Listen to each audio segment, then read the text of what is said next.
बहुत समय पहले की बात है। महात्मा बुद्ध अपने आश्रम में सभी लोगों को उपदेश दे रहे थे। वे कहते हैं कि यदि मनुष्य के जीवन में खुशी है तो उसे स्वयं तक उसे सीमित नहीं रखना चाहिए, बल्कि सबके साथ बांटना चाहिए। इस पर बुद्ध के सभी भिक्षु उनसे पूछते हैं, लेकिन उससे क्या होगा तथागत? बुद्ध उन्हें समझाते हुए कहते हैं कि जिस प्रकार एक दिए के सहारे कई दियों को जलाकर एक अंधेरे कमरे में रोशनी की जा सकती है, साथ ही उसका प्रकाश बाहर तक फैलता है, उसी तरह मनुष्य के जीवन में भी खुशियाँ बांटने से चारों तरफ खुशहाली आती है और ये बांटने से कभी घटती भी नहीं है। खुशियाँ तो बांटने से बढ़ती है, उसका आनंद बढ़ता जाता है। बुद्ध आगे अपने शिष्यों को समझाते हुए अपने एक भिक्षु से पूछते हैं कि यदि तुम शिक्षा में अव्वल आते हो तो तुम्हारे साथ ये खुशी तुम्हारे घर में सभी को होती है। ऐसा क्यों होता है? खुशी तो तुम्हारी है, सब क्यों खुश होते हैं? तब वो भिक्षु कहता है, क्योंकि वो मेरी खुशी को देखकर और खुशी महसूस करते हैं। बुद्ध कहते हैं, ठीक इसी प्रकार अन्य सभी के साथ भी यही होता है। यदि जीवन में खुशी का पल आए तो सबके साथ बांटना चाहिए। ये तुम्हारे आसपास के माहौल को भी खुशनुमा बना देता है। एक कहानी है बुद्ध के जीवन की। ये उस समय की बात है जब महात्मा बुद्ध चेतवन श्रावस्ती में वो अपने आश्रम में सभी शिष्यों को शिक्षा दे रहे थे। जब वो उन्हें उपदेश देते हैं तो अन्य आसपास के लोग भी उनका उपदेश सुनने के लिए आया करते थे।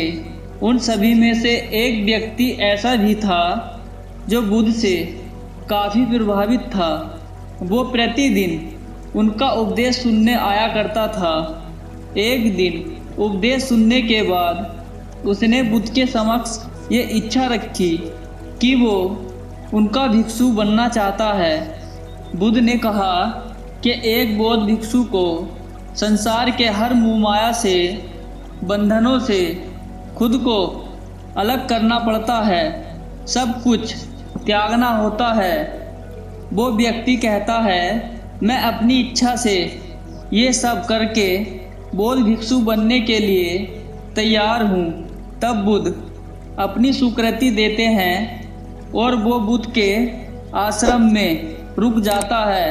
अब वो प्रतिदिन उनके उपदेशों को सुना करता था, लेकिन भिक्षु बनने के बाद एक नियम ये भी था कि बौद्ध भिक्षु को उपदेश सुनने के साथ उन पर अमल भी करना होता है, क्योंकि जब तक वो उस पर अमल नहीं करेंगे, उस मार्ग पर नहीं चलेंगे, तब तक अन्य किसी को कैसे उस राह पर चलने के लिए प्रेरित कर सकते हैं।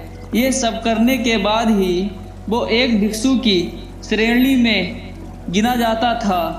जब वो भिक्षु बुद्ध की शरण में आया तब वो भी सब कार्य करने लगता है, उनके उपदेशों को सुनने लगता है, लेकिन उसे स्वयं के भीतर कोई परिवर्तन अनुभव नहीं होता।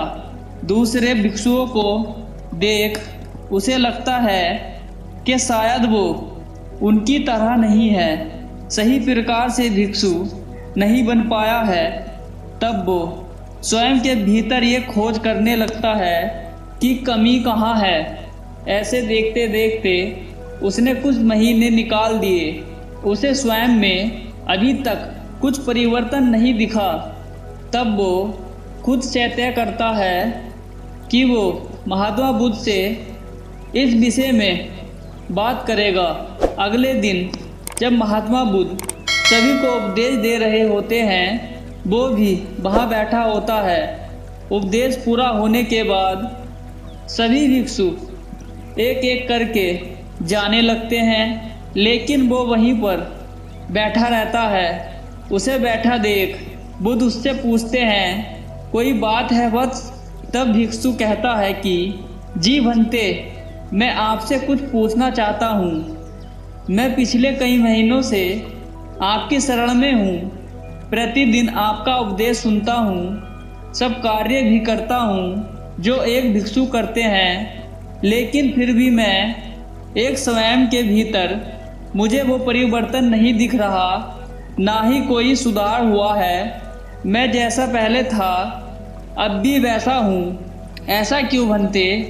मुझसे कोई भूल हुई है क्या? मुझ में कोई कमी है क्या? मैं कोई गलती कर रहा हूँ? ऐसी क्या बात है जो मेरा उत्थान नहीं हो रहा? उस भिक्षु की ये सब बात बुद्ध बड़ी ही ध्यान से सुन रहे थे। उसकी बात पूरी होने पर बुद्ध उस भिक्षु से कहते हैं कि तुम कहाँ से आए हो?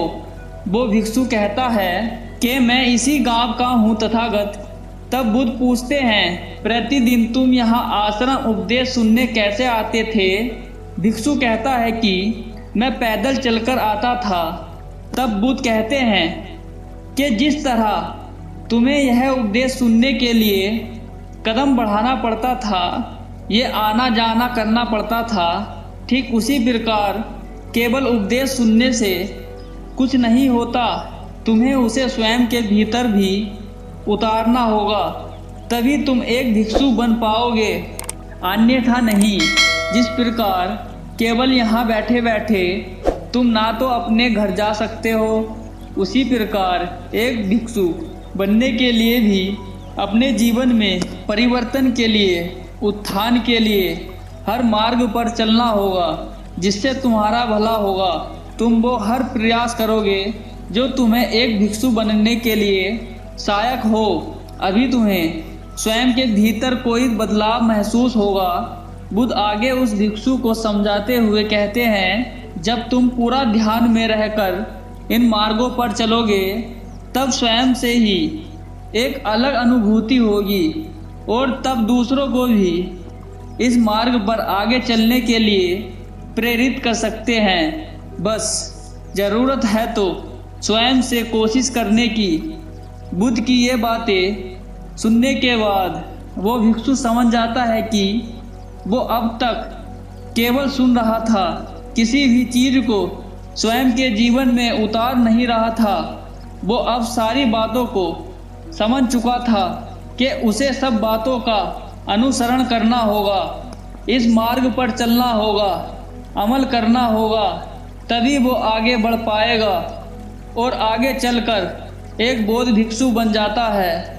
दोस्तों, कई बार ऐसा ही होता है। हम कहानियाँ सुनते हैं, बुद्ध के उपदेशों को सुनते हैं, सार को सिर्फ सुनते हैं, समझते नहीं क्या बताया है, क्यों बताया है, मेरे जीवन में उसका क्या लाभ है, किस तरह मैं उसे आत्मसात कर सकता हूँ या कर सकती हूँ। इस पर हम कोई विचार नहीं करते, बस सुनने के लिए चीज़ों को सुनते हैं जिससे क्षण भर का आनंद प्राप्त होता है, लेकिन मूल रूप से, भौतिक रूप से हम जैसे होते हैं वैसे ही बने रहते हैं। हमें अपने प्रयासों को भी थोड़ा बढ़ाना होगा। हमें इस मार्ग पर आगे बढ़ने के लिए अपने कदमों को बढ़ाना होगा। जो भी शिक्षाएं, जो भी कहानियाँ, जो भी उपदेश हम सुनते हैं, उन्हें अपने आचरण में, अपने व्यवहार में धीरे धीरे उन्हें लाना होगा, उन पर अमल करना होगा, क्योंकि जैसा व्यवहार, जैसी आदत हम बनाते जाएंगे तो हम खुद से महसूस करेंगे इस मार्ग पर अमल करना कितना सही है, और इसी से आप अपने भीतर एक अलग तरह की खुशी, शांति और धैर्य का अनुभव करेंगे, जिससे आपको जीवन जीने में बहुत आसानी होगी। और जब ये खुशी आपके भीतर आ जाएगी तब आप इस खुशी से हर व्यक्ति को खुशी पहुंचा सकते हैं। जैसा गौतम बुद्ध कहते हैं कि एक दिए से हजारों दिए जलाए जा सकते हैं, उसी तरह अगर आप स्वयं से अंदर से खुश हैं तभी आप किसी दूसरे तक भी खुशी पहुंचा सकते हैं। अगर आप भी उस खुशी का हिस्सा बनना चाहते हैं तो वीडियो को ज़्यादा से ज़्यादा लोगों तक शेयर ज़रूर करें। कमेंट में बताएं कि आपने क्या सीखा। स्क्रीन पर दिखने वाली और कहानियों को भी ज़रूर सुनें। धन्यवाद।